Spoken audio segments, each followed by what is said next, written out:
अहिलेको समयमा 20 देखि 30 हजारसम्म ल्यापटप पाउँछ भनेर तपाईँले सोच्नुहुन्छ होला, तर यो समयमा 20 देखि 30 हजारसम्म ल्यापटप पाउनु भन्ने कुरो चाहिँ काशीमा गएर मुख धोएर आउनु जस बराबर हुनेछ।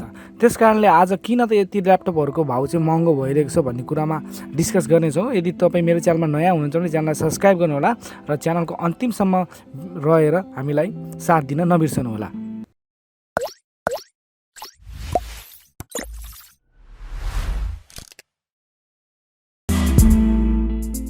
हेर्ने भने आजभन्दा 1 वर्ष 2 वर्ष अगाडि चाहिँ 20 देखि 30 हजारसम्म 30 देखि 40 हजारसम्म नर्मल किसिमको ल्यापटपहरू पाइन्थ्यो। डिस्प्लेको कुरामा गर्ने हो भने 14 इन्चको डिस्प्ले भएको अथवा 11.6 इन्चको डिस्प्ले भएको चाहिँ ल्यापटपहरू चाहिँ 20 देखि 30 हजारसम्म नर्मल रूपमा हामीले पाउन सक्थ्यौँ। तर यो समयमा आएर चाहिँ यति महँगिएको छ कि नर्मल जुन ल्यापटपमा प्रयोग हुने प्रोसेसर जुन सेलरोन प्रोसेसर छ, सेलरोन प्रोसेसरको ल्यापटप चाहिँ 20 हजारदेखि सुरु भएर 30 अथवा 35 हजारसम्म चाहिँ हामीले चाहिँ सेलरोन प्रोसेसरको ल्यापटप पाउँथ्यौँ भने अहिलेको समयमा सेलरोन प्रोसेसरको ल्यापटप खोज्न जानुभयो भने मार्केटमा 45 हजार र 50 हजारभन्दा माथि भेट्नुहुन्छ।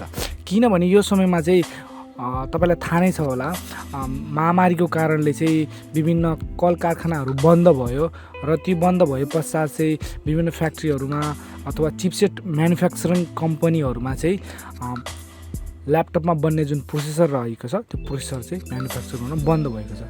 हुन त हो कम्पनीले 2 वर्षको लागि नै स्टक गरेर चाहिँ प्रोसेसरहरू बनाइरहेका हुन्छन्, तर मार्केटमा यति धेरै डिमान्ड भएको कारणले त्यो स्टकहरू पनि सकिएको कारणले अहिले बनाउन चाहिँ केही समय टाइम लाग्ने भएको कारणले ल्यापटपको म्यानुफ्याक्चर चाहिँ त्यो अलिकति स्लो भएको छ। त्यस कारणले मार्केटमा चाहिँ त्यसको रेट चाहिँ बढेको छ। तपाईँ हामीलाई थाहा नै भएको कुरो हो, जहाँ मार्केटमा बढी डिमान्ड हुन्छ र आउटपुट अथवा प्रोडक्ट कम्ती हुन्छ त्यहाँ चाहिँ भाउ अभियसली बढी नै हाल्छ। त्यसकै इफेक्टको कारणले चाहिँ अहिले चाहिँ हामीले मार्केटमा चाहिँ ल्यापटपहरू चाहिँ यति महँगो रेटहरूमा पाउन थालेका छौँ। हेर्ने हो भने i5 को ल्यापटप भनेको तपाईँले 70 देखि 80 हजारसम्मको र i3 को ल्यापटप भनेको 50 हजारभन्दा माथिसम्मको अहिले पाउन सकिन्छ। तर 2 वर्ष पहिला भने चाहिँ 35 हजारमा 30 हजारमा चाहिँ i3 को ल्यापटप पनि तपाईँले पाउन सक्नुहुन्थ्यो लिनोभो ब्रान्डको।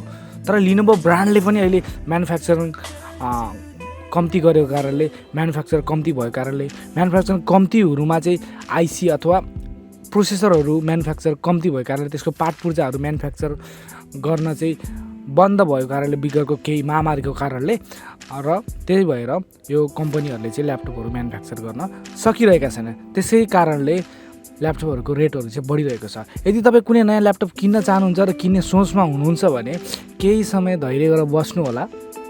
केही समयपछि चाहिँ यी ल्यापटपहरू नर्मल रेटमा चाहिँ आउनेछन् र सेमिकन्डक्टर प्रोडक्ट र चिपसेटहरू आइसीहरू प्रोसेसरहरू चाहिँ बन्न थालेपछि चाहिँ ल्यापटपहरूको रेट चाहिँ घट्नेछ र कम्प्युटरहरू पनि बजारमा नर्मल रेटहरूमा तपाईँले पाउन सक्नुहुन्छ। यदि तपाईँले यो भिडियो हेरेर केही समय नयाँ चिजको चाहिँ नयाँ कुराहरू तपाईँले ज्ञान हासिल गर्न सक्नुभयो भने हाम्रो च्यानल सब्सक्राइब गरेर सक्नुहुनेछ र तपाईँलाई यो भिडियो राम्रो लाग्यो भने सेयर गर्न पक्कै पनि नबिर्सनु होला र लाइक त पक्कै पनि गर्दै हुनुहुन्छ भन्दै अर्को एउटा नयाँ भिडियोमा हामी आउनेछौँ।